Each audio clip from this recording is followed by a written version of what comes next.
Alors salut à tous, bienvenue dans l'item 9.6. Alors, question, on vous demande de donner la formule de la variation d'énergie interne delta U d'un système de masse M et de capacité thermique Cm lorsque sa température passe de T initial à T final. Alors correction, donc on a la variation d'énergie interne U qui est égale à la masse du système multipliée par la capacité thermique massique notée Cm multiplié par la température finale moins la température initiale. Alors on va essayer de comprendre cette formule, quel est son sens, et je vais appliquer au cas de l'eau qu'on essaie de chauffer par exemple. Alors pour cela, je vais déjà essayer de comprendre ce qu'est ce terme Cm qui représente la capacité thermique massique voilà, de la substance. Donc ici, on va supposer que mon système c'est de l'eau qui est contenue dans le bécher.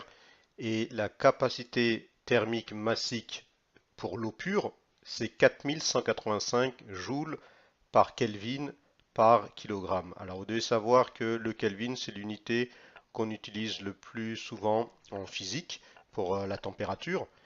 Et vous devez savoir que élevé d'un degré Kelvin, ou plutôt d'un Kelvin, ça revient à élever d'un degré Celsius la température. Donc, ce que signifient ces 4185 joules par Kelvin par kilogramme? C'est en fait, vous voyez, c'est le joule, donc c'est l'énergie. Voilà, donc c'est l'énergie qu'il faut fournir à mon eau. Donc il me faut 4185 joules pour élever la température d'un degré. Par exemple, si l'eau elle était au départ de 20 degrés, pour la faire passer à 21 degrés, il faudrait fournir 4185 joules et à condition que la masse d'eau est de 1 kg. Alors naturellement, hein, si la masse d'eau est plus que 1 kg, si par exemple ma masse d'eau était de 2 kg, eh ben, l'énergie à fournir serait le double, hein. Et si ce serait maintenant de 3 kg, eh ben, ça serait le triple que de 4185.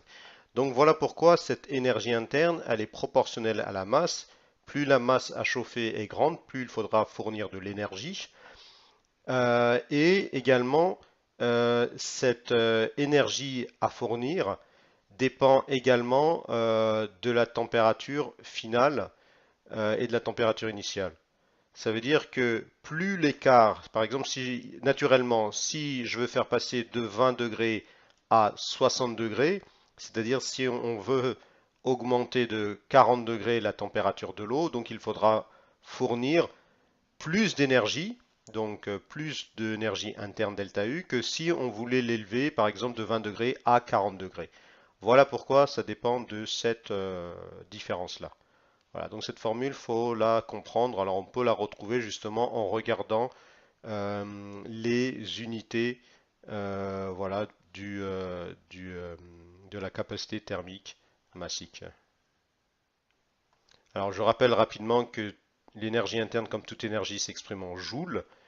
Une masse en physique, c'est en kilogrammes. Ici, c'est la différence de température qui nous intéresse. Donc, on peut avoir les températures en degrés ou les températures en Kelvin, ou même, voilà, ça n'a pas d'intérêt, pas d'importance, hein. D'accord? C'est la différence qui compte.